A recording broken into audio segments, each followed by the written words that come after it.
안녕하세요. 찰리브라입니다. 오늘 뚜렷하게 제가 말씀드린 뉴스가 엄청나게 있는 건 아닌데, 그냥 며칠 동안 이제 방송을 안 했잖아요. 그리고 중요한 건 이제 3만을 넘었어요. 비트코인이. 그래서 3만을 넘었기 때문에 축하하는 기념으로 방송하는 건 아니고, 저는 솔직히 그래요. 3만 달러 넘나? 여기서 다시 2만 9천 달러로 떨어지나? 이게 지금 당장에 의미가 있나? 다만 중요한 건 이제 5월 3일 날 공식적으로 이제 금리 발표가 돌아올 텐데, 저는 금리가 0.25가 발표되건 동결이 발표가 되건 어차피 둘 중에 하나인데, 이 둘 중에 하나가 발표되더라도 어차피 시장은 지속적인 우상향이 보일 거라고 저는 생각을 해요. 다만 중요한 건 3만 달러를 넘은 현재 시점이긴 하지만 이제 이번 달 말이 되기 전에 지금보다는 아마 조정 장세가 들어갈 가능성이 있지만, 그래도 홀딩의 관점이 저는 더 낫지 않을까라는 생각을 합니다. 그리고 많은 아마 하락 관점을 얘기하셨던 분들이 지금 다시 폭등한다 이렇게 말씀하셨던 분들이 아마 있을 거예요. 일관성 없게. 근데 그거는 시청자분들이 알아서 이제 판단하는 거고, 본인의 이제 선택이 있는 거고, 여기서 이제 요즘에 이제 코인 시장에서 좀 주목할 만한 게, 어저께 보시면 솔라나가 갑자기 급작스럽게 급등을 했어요. 이걸 여러분들 어떻게 보시나요? 작년에 FTX 파산 사건이 벌어지면서 FTT와 특히나 솔라나가 좀 많이 폭락을 했죠. 별의별 악재 뉴스가 다 터지고. 근데 이 코인이 이렇게 급등을 했다. 이게 뜻하는 의미가 과연 무엇일까? 네. 저희 이제 긍정적 의미로 해석을 하거든요. 시장이 다시 회복하는 뉘앙스를 이런 식으로 보여주는 게 아닐까라고 저희 이제 생각을 한번 해봤고, 리플이 지난 4주간 상승 랠리를 했는데 원동력은 한국이다 이런 식의 기사가 이제 한국 기사에도 나왔고, 해외 외신에도 이런 비슷한 기사가 나왔어요. 한국 분들이 업비트를 통해서 거래하는 볼륨량이 제가 알기로 오히려 바이낸스보다 높은 걸로 알고 있거든요. 그럼 과연 이 미래는 과연 어떻게 될까?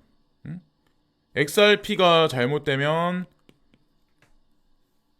한국 투자자들 분들도 전부 다 잘못되는 거고, XRP가 잘 되면 오히려 전 세계 크립토 시장에 투자하는 사람들 중에 가장 큰 수익을 가져가는 거는 아마 한국 사람들이 되지 않을까. 왜 XRP에 그렇게 한국 사람들이 목을 맬까? 저도 그 이유는 몰라요. 근데 이 공부를 조금 어느 정도 해보신 분들은 아마 아실 거예요. 이미 다 명확성이 나와 있어요. 소송은 의미가 없고. 어쨌건 지금 투자하고 계시는 한국 XRP 투자자분들은 반드시 그 인내한 그 가치를 분명히 인정을 받으실 거라고 이제 저는 생각을 합니다. 그리고 지금 현재 이제 미국과 중국이 대치되는 현재 상황에서 마크롱 프랑스 대통령이 얼마 전에 들어갔고, 향후에 이제 브라질 룰라 대통령이 방문을 하고, 작년에는 독일의 술추 총리가 들어갔었죠.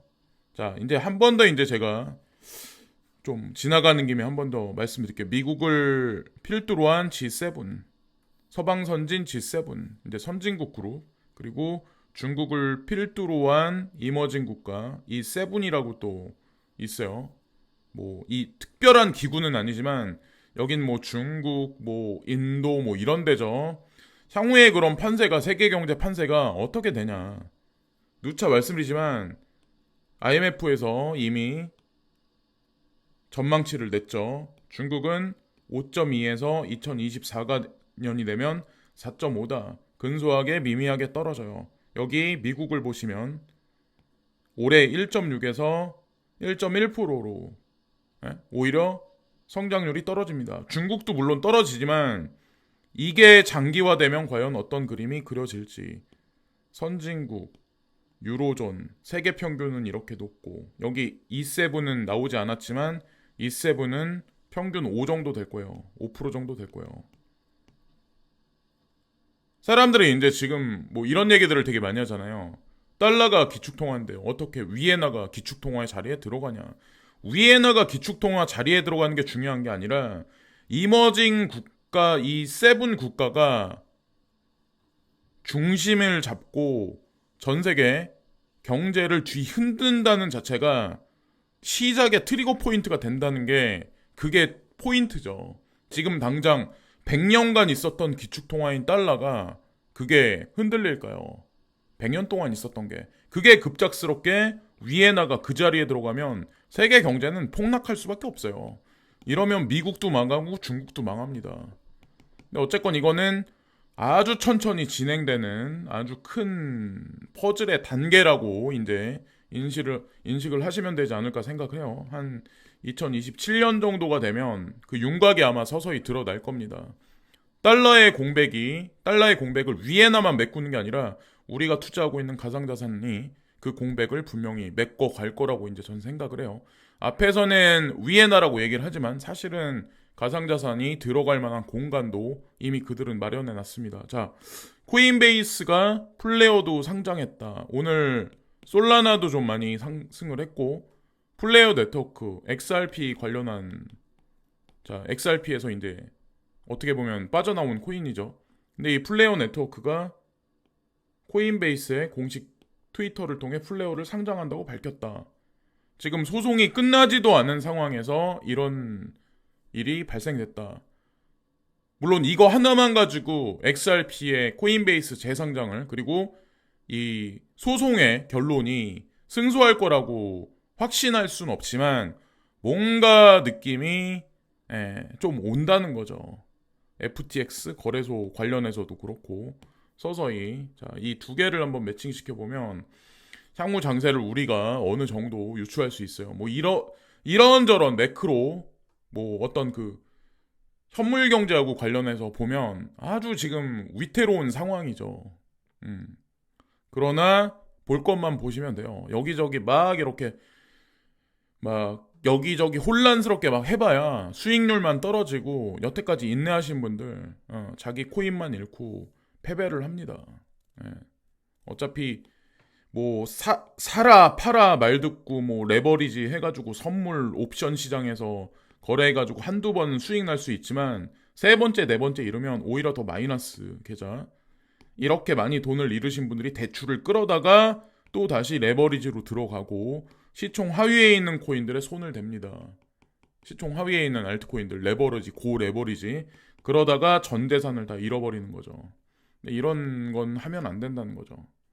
또 선물 거래에 관해서 이제 부추기면 그것도 좀 문제가 있다라고 저는 생각을 해요. 빗비넥스가 엘살바도르에서 공식적으로 암호화 라이센스를 획득한 최초의 기업이 됐다.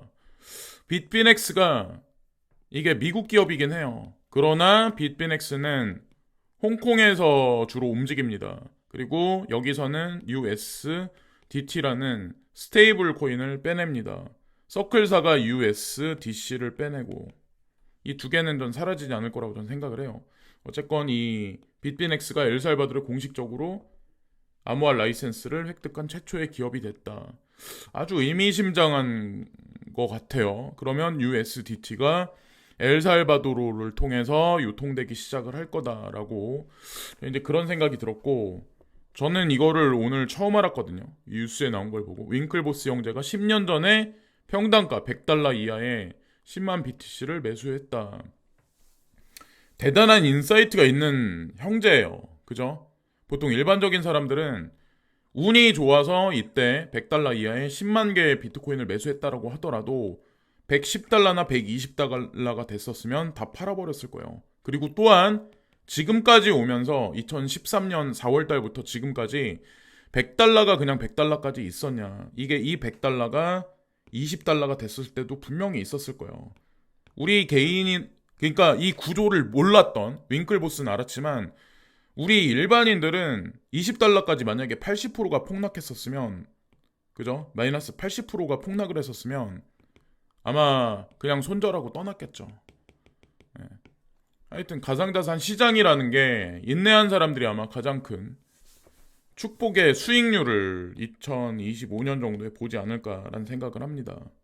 2030년까지 보면 더 크고 더한 일이 아마 발생할 거고 사람들이 이제 졸업이란 얘기를 되게 많이 하는 것 같은데 졸업이다. 뭘 졸업한다는 얘긴지.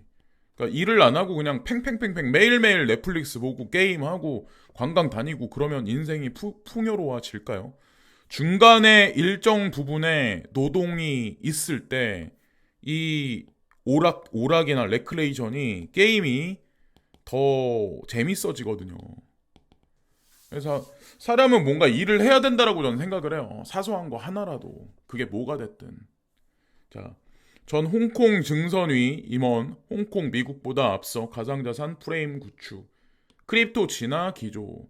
작년 말에 트론의 저스틴선이 의미심장한 발언을 몇 개를 했었고 그 말대로 지금 현재 흘러가고 있습니다. 미국은 명확한 규제를 빼내지 않고 SEC를 통해서 시장 교란만 조작을 하고 오히려 중국 같은 경우는 홍콩을 앞에다 내세워서 크립토 친화 정책을 지금 서서히 오픈하고 있는 현재 상황입니다. 2023년의 상승장은 미국이 아니라 중국이 주도하는 상승장으로 지금 어느 정도 윤곽이 나온 것 같다는 생각을 하고 있어요. 그리고 앤더슨 호로위츠인가 하는 A16Z인가 여기 앤더슨 호로위츠 여기서 이제 보고서를 하나 네, 보고서를 냈는데 여기 이제 7가지 사항을 발표를 했어요. 네, 7가지를 발표를 했는데 그 중에 이제 눈에 띄는 것만 제가 근데 이들도 이제 똑같이 봐요. 여기 미국은 웹3 그러니까 뭐 블록체인 산업이나 가상자산 시장 뭐 이런 거를 이제 뜻한 메타버스 뭐 이런 걸 뜻하는 것 같아요.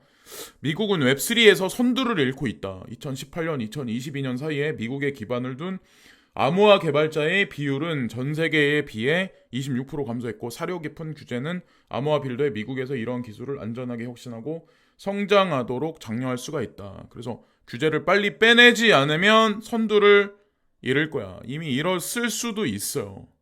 자, 그리고 또 하나는 GK.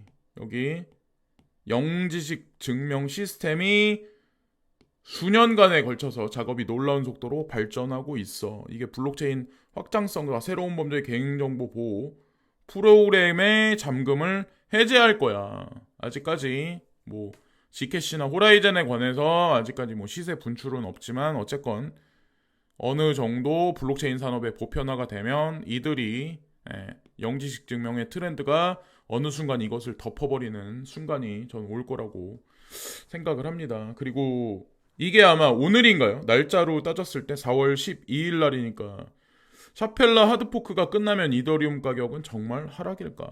많은 인플루언서들이 이게 되면 언스테이킹 돼서 많은 물량이 시장에 쏟아질 거고 ETH는 결국 폭락할 거야 라고 주장을 많이 했었죠. 예. 근데 지금 와서는 이제 이더를 팔고 싶어도 하루에 언스테이킹 되는 물량이 제한적이기 때문에 결국에는 폭락의 그림자는 드리우지 않을 거야. 오히려 이런 식의 기사들이 되게 많이 나오고 있어요. 현재 설상 일시적으로 조금 하락을 한다라고 하더라도 결국에는 지속적으로 스테이킹 물량이 늘어날 수밖에 없는 구조를 이번 하드포크를 통해서 구현하지 않을까라는 생각을 해요.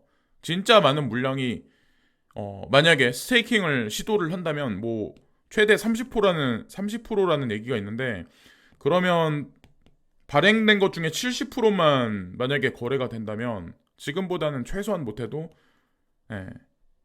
30% 이상 상승할 수 있다는 거죠. 최소죠 이거는. 그래서 얼마까지 상승할지 그건 알 수 없지만 어쨌건 구조적으로 조금 더 상승 원동력이 되지 않을까 이번 업그레이드를 통해서 장기적인 측면에선 그런 식의 이제 생각을 하게 됐고 클린스파크 용량을 거의 2배로 늘리기 위해 1억 4,500만 달러에 4만 5천 개의 비트코인 채굴기를 구입한다. 그래서 비트메인에서 이 채굴기를 A식 채굴기를 지금 구매를 한다라는 그런 얘기가 있죠. 4만 5천 개면 엄청난 거죠. 예. 그것도 그래픽 카드로 이게 조립된 게 아니라서 고성능의 A식 채굴기면 그죠? 고성능 채굴기인데 이게 한 대 가격이 꽤 하는 걸로 알고 있는데 그리고 참고로 개인들도 요즘에 채굴에 관해서 좀 관심을 가지시는 분들이 되게 많은 것 같아요. 예, 요즘 들어서 특히나 이제 ETC에 관해서 조금 이제 관심을 갖는 분들이 조금 있다고 저는 이제 얘기를 들었습니다. 그리고 비트코인 지배력이 도미넌스 얘기하는 것 거의 2년 만에 최고점으로 뛰어올라 암호화폐 가격을 더 높게 추적합니다. 지금 연초부터 지금까지 오히려 알트코인들보다는 비트코인 상승세가 훨씬 많았던 건 기정사실이에요. 얘는 80% 상승했으면 나머지 다른 친구들은 아마 제가 알기로는 50%? 예, 아니면 50%나 40% 정도밖에 상승을 못했어요. 상승을 못한 것도 있고 오히려 지금까지. 근데 일정 시간이 지나가면 비트코인이 자리를 잡고 알트코인이 폭등하는, 그리고 비트코인이 또 상승하고 알트코인이 또 쫓아서 올라가는 그런 시점이 오지 않을까 생각을 합니다. 어쨌건 이제 규제도 서서히 들어오기 시작을 할 거고 그런 분위기가 서서히 이제 있을 거니까 비트코인은 3만 달러를 보유하고 있지만 일부 트레이더들은 비트코인 가격 지속에 대해 회의적이다. 뭐 이런 그런 얘기죠. 당연히 뭐 5월 3일 날 금리 발표가 하반기에 어떻게 보면 기조에 관해서 우리가 알 수 있는 방향성에 관해서 가장 중요한 시점이 이날이기 때문에 4월 달 뭐 말기 정도 되면 어느 순간이 되면 뭐 20한 며칠 정도 되면 아마도 뭐 단기적인 조정 장치에 들어가지 않을까 생각을 해요. 그리고 지금 시장에 올라서 이제 폭락이 옵니다라고 말하는 건 제가 보기에 그렇고 찔끔 올려놓고 또 옆으로 밀고 찔끔 올려놓고 옆으로 밀고 이러면 여기서 트레이딩 하기가 상당히 아마 쉽지는 않을 거예요. 그리고 뭐 소액 투자자들이 그런 분들이 이제 좀 많이 시간이 많이 남으시는 분들이 그렇게 많이 하시는 것 같은데 어쨌건 그렇고 G20 국가는 암호화에 관련 위험에 대한 글로벌 프레임워크 개발을 목표로 합니다. 이 얘기가 있는데 인도가 이번에 의장국이죠. 그래서 이 명확한 규제 프레임워크를 구현할 거야. 제가 알기로 날짜가 23일인가? 이 언저리로 알고 있고 그리고 7월 달과 9월 달에 순차적으로 더 많이 빼는 걸로 알고 있어요. 그래서 임기까지 인도가 의장국인데 임기까지 7개월 정도가 더 남은 걸로 알고 있습니다. 11월 달까지. 그래서 몇 차례에 걸쳐서 아마 디테일한 규제안에 관해서 아마 뺄 거예요. 그리고 여기 UPI 인도 자체 개발 결제 네트워크 통합 결제 인터페이스인 UPI도 확장 드라이브에 있습니다. 이거는 인도에서 움직이는 시스템이라고 하더라고요. 결제하고 관련한. 근데 이 UPI가 여기 나와 있는 거대로 DBS 뱅크 인디아가 송금을 용이하게 할 것이다. DBS는 뭔지 아시죠? 싱가폴. 그리고 세계 최대 디지털 뱅크. 근데 이게 싱가폴이 베이스고 이게 전 세계 각 중요 포인트마다 지점이 있습니다. 근데 여기랑 또 연결을 한대요. 그러니까 사람들은 달러가 기축에 여기만 이제 포커스를 맞추지 스위프트 2.0이 과연 어느 나라와 같이 연계가 됐는지 달러가 스위프트 1.0에서는 주인공이었지만 스위프트 2.0에서는 달러가 주인공이 아닙니다. 자, 그래서 이거를 이분법 논리로만 그냥 단순하게 해석을 하면 아마 놓치는 부분이 아마 분명히 있을 거예요. 그리고 앨런 머스크가 소유한 트위터가 비트코인, 이더리움 등의 구매 및 판매를 제공할 계획으로 뭐 새로운 자회사를 뭐 설립을 했다 뭐 이런저런 얘기들이 있더라고요. 게임의 혁명을 일으키려 한다는 소문이 돌고 있다. 뭐 아시겠지만 구체화돼서 점진적으로 계속 얘기가 나오고 있어요. 참고로 9월달 정도인가? 지금까지는 앨런 머스크가 그냥 임시 대표로 돼 있는데 9월이 되면 이 자리에 누군가를 아마 선임한다는 제가 알기로 작년에 그런 발표가 있었던 걸로 알고 있어요. 그래서 어쨌건 그러니까 트위터하고 이제 관련해서 가장 이제 대표적인 게 도지니까 트위터가 어떤 움직임을 보일지 그리고 참고로 이제 도지코인을 밈코인이다 이상하게 이제 언급하시는 분들도 있는데 도지는 이미 제도권 내 페이먼트 결제하고 관련해서 이미 검증이 끝난 코인이에요. 그래서 이상한 분들 말에 휩싸이지 마시고 그냥 일관성 있게 도지코인 투자하고 계시는 분들은 밀어붙이시면 될 거라고 저는 생각을 해요. 그리고 전 세계 시장에서 여기 세계 시장에서 지금 현재 달러의 인덱스는 점진적으로 감소하고 있는 찰나고 유로화는 오히려 지금 조금 늘어나고 있는 현재 찰나다라는 거를 보시면 됩니다. 여기 뭐 위에나 얘기는 없는데 어쨌건 지금 현재 이거 오늘 새벽에 이제 캡처를 한 거거든요. 현재 이제 달러는 백스텝을 하고 있는 현재 상황이 그리고 페이코인 빗썸 상대로 상패 효력 정지 가처분. 여기서 왜 위믹스도 처음에 초반에 똑같이 이러지 않았나요? 그러니까 내가 김치 코인에 투자라고 내가 한국 개발자, 한국 회사랑 관련 있는 코인들에 투자를 해도 문제가 안 되려면 내용이 있어야 돼요.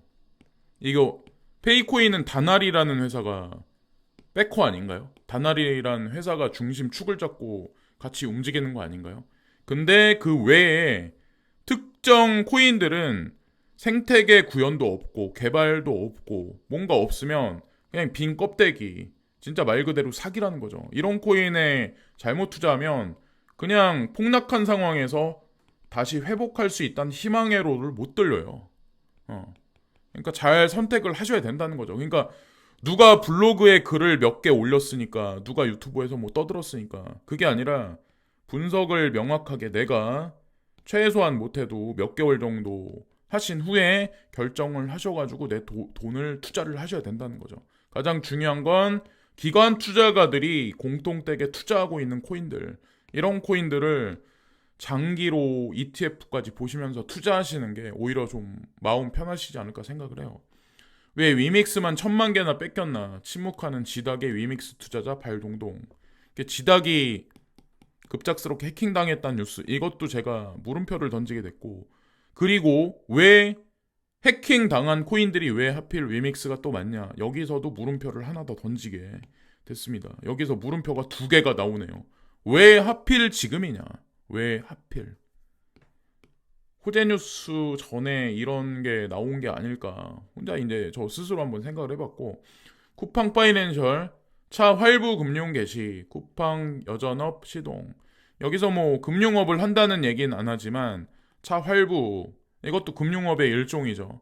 이것서부터 들어가서 은행 역할을 하는 금융 서비스를 쿠팡이 하는 게 아닐까. 제가 이제 보면서 이제 그런 생각을 하게 됐거든요. 쿠팡페이, 쿠팡페이나 뭐 여러 가지 그런 것을 통해서 어쨌건 소프트뱅크가 비하인드에 있으니까 뭐 이것저것 하겠죠. 그리고 앞으로 뭐 신세계도 마찬가지로 좀 약간 쿠팡이 치고 올라오면 위태위태하긴 하는데 이미 그것도 윤곽이 다 드러난 것 같아요. 그래서 전 세계 뭐 미국과 중국에 대치되는 현재 상황에서 달러의 패러다임이 어디서 어디로 가는지 달러의 패러다임이 축소하면 우리가 투자하고 있는 가상자산인 향후에 어떤 방향성을 보이는지 어떠한 퍼포먼스를 보일런지 거의 이미 정답은 거진다 보여줬다라고 저는 생각을 해요. 그것을 인지하는지 인지하지 못하는지 뭐 그것은 개인의 어떤 뭐 선택일 뿐이죠. 근데 어쨌건 잘 선택을 해서 궁뎅이 무겁게 잘 계신 분들은 큰 수익을 향후에 거두지 않을까라는 생각을 합니다. 단기적 관점으로 시장을 보시기보다는 중장기적 관점으로 요 호재거리 뉴스가 앞으로 조금씩 이제 나올 거라는 생각을 저는 이제 하거든요. 자, 그런 말씀을 드리면서 오늘 방송도 마치겠습니다. 오늘도 좋은 하루 되세요. 감사합니다.